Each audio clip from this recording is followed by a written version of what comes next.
Depois que Judas saiu do cenáculo, disse Jesus: agora foi glorificado o Filho do Homem, e Deus foi glorificado nele. Se Deus foi glorificado nele, também Deus o glorificará em si mesmo e o glorificará logo. Filhinhos, por pouco tempo estou ainda convosco. Eu vos dou um novo mandamento: amai-vos uns aos outros, como eu vos amei. Assim também vós deveis amar-vos uns aos outros. Nisto todos conhecerão que sois meus discípulos, se tiverdes amor uns aos outros. Palavra da salvação. Glória a vós, Senhor. Amados irmãos e irmãs, que alegria estarmos juntos celebrando este 5º domingo do tempo pascal, onde hoje nós escutamos, esse trecho do Evangelho de São João. É importante, nós nos localizarmos no tempo que nós estamos celebrando. Nós estamos, na 5ª semana do tempo pascal, e nós iremos concluir o tempo pascal com a solenidade de Pentecostes no próximo dia 8 de junho. Por que o Pai está falando isso? Então, a gente precisa entender, que a liturgia ela vai se desenvolvendo ao longo do período, como o tempo pascal que nós estamos vivendo, e que ela tem uma intencionalidade, ela tem uma intenção. E a intenção é nos mergulhar cada vez mais dentro do mistério que nós celebramos, para nós crescermos cada vez mais na nossa fé. Perfeito. Visto isso, nós pensarmos o seguinte: no tríduo pascal, ali, quando a gente pegou a quinta, a sexta, o sábado e o domingo de Páscoa, que são 4 dias, mas o sábado e o domingo quase se unem, num único dia. Nesse tríduo pascal, nós podemos observar ainda mais atentamente os passos da paixão, morte e ressurreição do Senhor. Então nós vimos justamente o sinal de que, por amor a nós, Deus entrega a sua própria vida pela nossa salvação. E que ele vai indicando aos apóstolos essa realidade que se aproxima. Ele começa a indicar essa realidade que está se aproximando desde lá do tempo da Quaresma. Jesus já vai mostrando para os discípulos: olha, eu irei a Jerusalém, onde eu irei sofrer muito, irei morrer, mas irei ressuscitar. E os discípulos, eles ainda não compreenderam completamente isso. Como muitas vezes nas nossas vidas, nós também não compreendemos muito claramente este compromisso que nós assumimos com Cristo desde o nosso batismo. Por isso que um dos outros sacramentos que nós recebemos da iniciação cristã é justamente o sacramento da crisma. Porque aí não são outras pessoas quem irão assumir esse sacramento por nós. Somos nós mesmos que vamos, com consciência do que significa ser cristãos, dizer: realmente eu quero ser cristão, eu quero viver essa fé. Publicamente vamos professar isso, Mas infelizmente, ainda hoje, muitas vezes as pessoas elas vivem os sacramentos não como um sinal visível da graça de Deus, dessa graça que é infundida nos seus corações, e usam desta graça para dar testemunho de Cristo. Infelizmente, muitas pessoas recebem essa graça através do sacramento, mas como se fosse um evento social, como se fosse simplesmente uma coisa que tem que fazer, ou algo quase mágico. Tipo assim, eu não preciso nem me comprometer com aquilo ali, não. Eu só vou lá, e aí eu vou receber o óleo na minha fronte, como por exemplo no sacramento da crisma, e pronto, está tudo certo. Um ótimo exemplo disso é só a gente prestar atenção no batizado. Acho que se o padre chegar na porta da igreja e falar assim: 2 e 2 são 4, 6 e 6 é 12, e agora nós vamos virar cambalhota, amém? Amém. Tá tirando foto? Beleza, tá ótimo. Tá todo mundo com a roupinha bonitinha e depois vai ter festa? Perfeito, não tem problema nenhum. Nem presta atenção no que o pai está falando. Tanto que vocês percebem quantas vezes eu pergunto as coisas e os outros falam: hã? O quê? Por quê? Porque não está preocupado com aquilo dali. E por que e o que isso tem a ver com o tempo pascal que a gente está vivendo? Tem a ver o seguinte: o tempo pascal, então, inicia falando para nós justamente dessa realidade da ressurreição. Cristo ressuscitou e nós agora, como discípulos de Cristo, devemos nos comprometer com Cristo para o anúncio do Evangelho. Perfeito. Então aí nos primeiros domingos do tempo pascal, o Cristo ressuscitado aparece aos discípulos e como que reaviva a fé deles, mostrando para eles, né? Olha, lembra que eu já havia falado isso com vocês, né? E aí no tempo pascal, né? Adoro Jesus no tempo pascal, sempre, mas no tempo pascal ele é mais enérgico, né? Ele vai lá em Emaús, nos discípulos de Emaús, e fala para eles, né? Como sois lentos e sem inteligência para entender. A mesma coisa, mas vocês são sonso demais, né? Eu já falei isso tantas vezes, vocês não prestaram atenção em nada, né? Depois ele ainda aparece para Tomé da segunda vez, né? E fala com Tomé: você não acredita? Põe a mão aqui, ó, na minha chaga, vê o meu lado, né? Vê se eu não morri mesmo por amor a todos vós e ressuscitei e estou vivo aqui, né? De vez em quando a gente precisa de um sacode de Jesus desse jeito para ver se a gente acorda, né? Então parece que os discípulos eles, opa, peraí. E aí eles vão entendendo melhor tudo aquilo que eles já haviam vivido com Cristo e vão colocando isso na prática da vida deles. E aí vai desenrolando o tempo pascal, a gente vendo os discípulos anunciando, né? Vamos lembrar, 2 domingos atrás, São Pedro, né? Feliz da vida, porque foi considerado digno de ser açoitado por anunciar o nome de Cristo. Ficou feliz. Por quê? Porque tinha se comprometido. Então, se a gente pega Pedro lá na Sexta-feira Santa, negando a Cristo, e dá um salto para Pedro lá dentro do tempo pascal, anunciando a Cristo e feliz por anunciar a Cristo, nós vemos claramente esse crescimento espiritual de Pedro, que vai como que assentando, consolidando, né? Vai ali apurando a fé dele e vai entendendo cada vez melhor esse compromisso que ele assumiu com o nosso Senhor, né? Por isso que há uns domingos atrás nós escutamos Jesus perguntando para Pedro novamente: Pedro, tu me amas? Apacenta o meu rebanho, né? Reforçando mais uma vez esse compromisso. E agora, quase no final do tempo pascal, o tempo pascal volta praticamente ao seu início, ao tríduo pascal. Eu dei essa volta toda para poder mostrar aquilo que o evangelho desse domingo fala. O evangelho desse domingo volta conosco lá para a última ceia, após o lava-pés. Tanto que, né, a sequência do capítulo 14 do evangelho de São João, ele vai dizer para nós: depois que Judas saiu do cenáculo,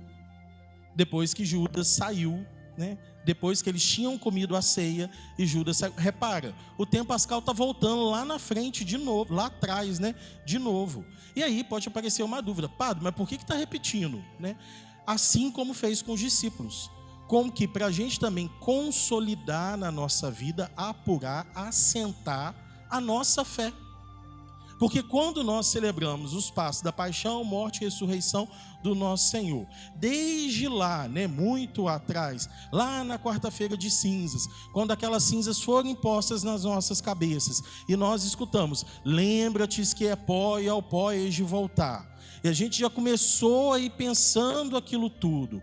Passou a Semana Santa, teve aquela oportunidade de meditar ainda mais profundamente a respeito disso. E ao longo do tempo pascal, é como se nós também, como discípulos de Cristo, tivéssemos a oportunidade de também olhar para as nossas vidas e nos perguntar: mas como é que eu estou anunciando Cristo?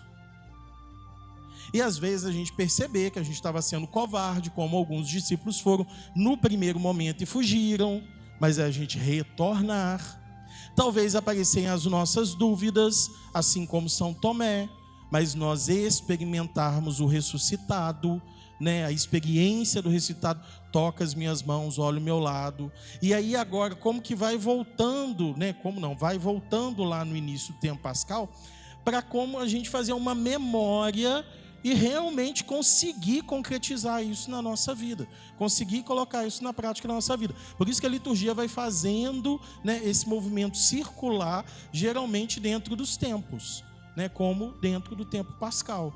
Então ele começa, tem uma ascensão e depois volta para nos ajudar a fazer aquilo ficar bem fixo na nossa cabeça. É muito bonito.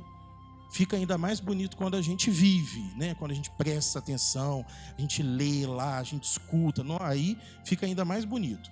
Mas aí vamos lá, né? Então, diante disso, o evangelho que nós escutamos hoje está fazendo essa recordação para os discípulos. Olha, vocês estão assumindo um compromisso muito grande. E que compromisso é esse? Jesus vai dizer para eles, né?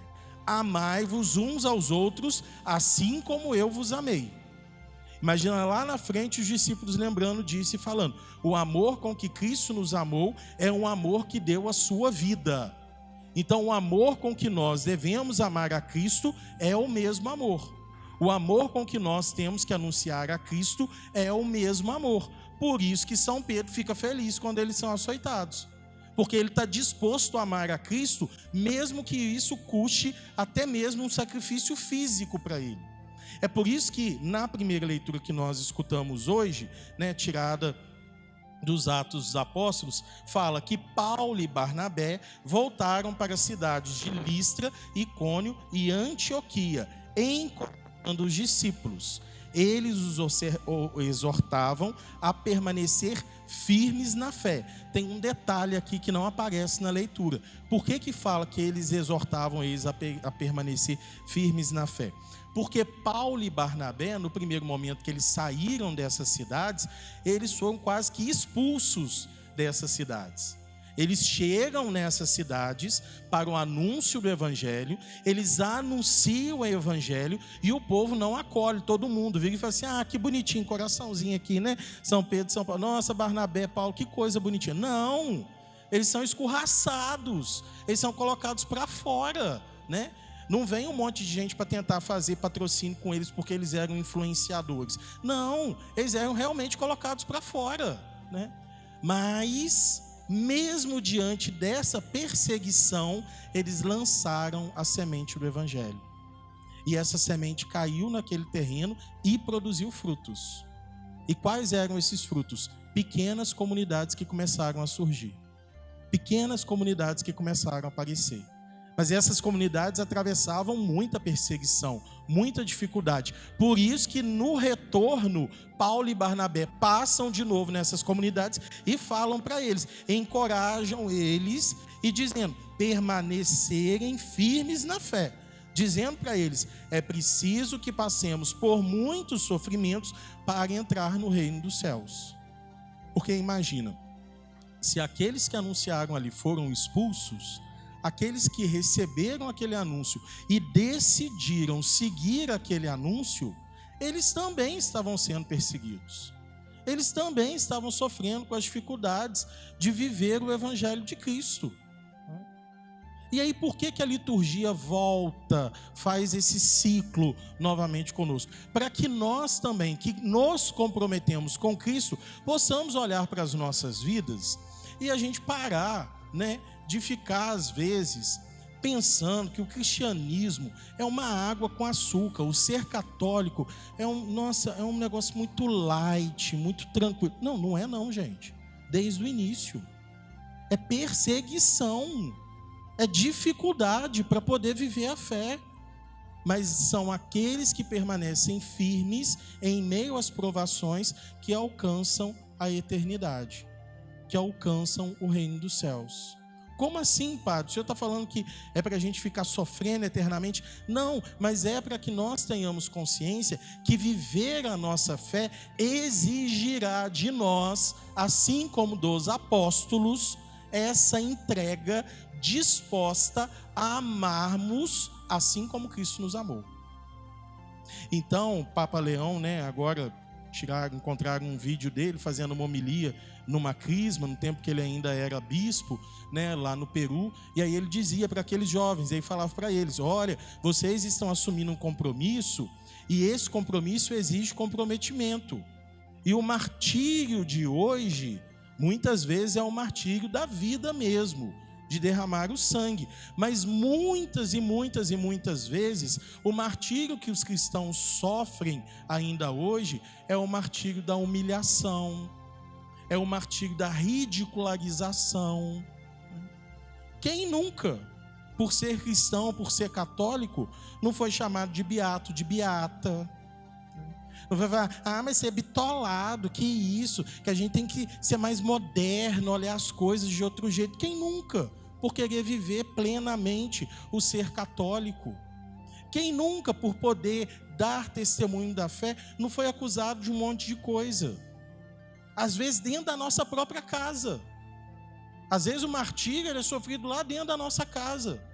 E esse martírio silencioso que nós vamos vivendo, dia a dia, deve recordar-nos, não com desânimo. Nossa, mas está sendo muito difícil ser cristão. Não, deve recordar-nos de que eu estou amando a Cristo assim como Cristo me amou. Mesmo que isso me exija renúncia, mesmo que isso exija entrega, eu estou amando a Cristo assim como Cristo me amou. E é isso que São Paulo e São Barnabé fizeram hoje. Por isso que eles voltam lá na comunidade e falam com eles. E vai lá e vai insistir com ele. Com eles, né? É preciso que passemos por muitos sofrimentos para entrar no reino de Deus. Muitos sofrimentos. Gente, São Paulo está falando isso. Pega a vida de São Paulo, pega a vida de todos os apóstolos, né? Tirando São João, mas pega a vida de todos os apóstolos, porque São João não foi martirizado da mesma forma, mas isso é assunto para um outro momento. Mas aí, né, pega a vida de todos os apóstolos. Eles morrem por causa do Evangelho.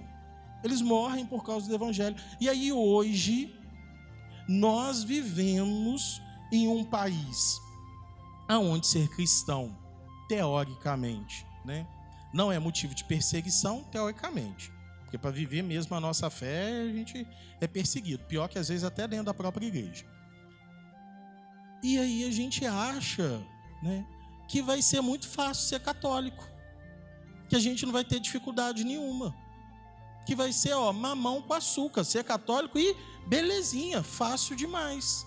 E aí quando vem a primeira dificuldade, a primeira dificuldade, aí a gente começa a resmungar.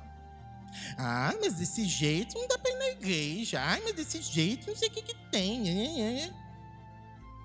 Gente, a gente está falando de gente que deu a vida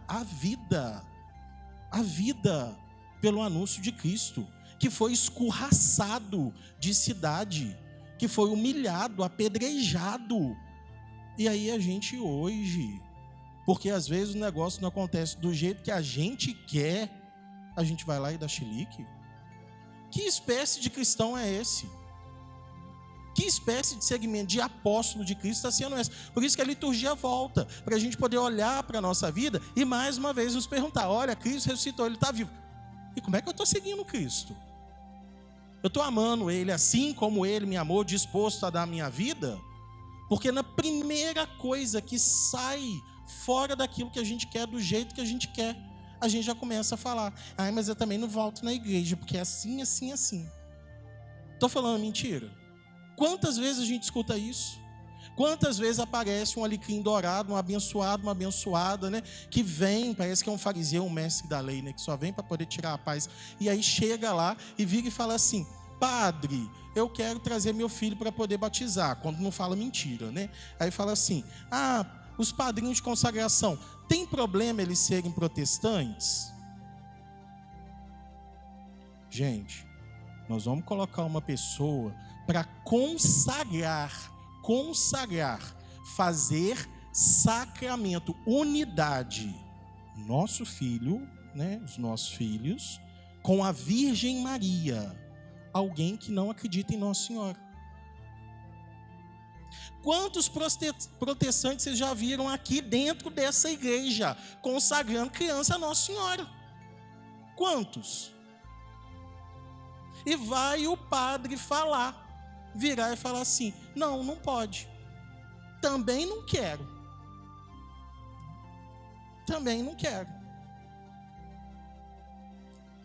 acha que esse é o tipo de cristão que quando chegar a perseguição, quando chegar a dificuldade, vai continuar do lado de Cristo? Não fica nem quando é a contragosto. Você acha que vai ficar quando vier a dificuldade, vier a tribulação? Não vai ficar mesmo.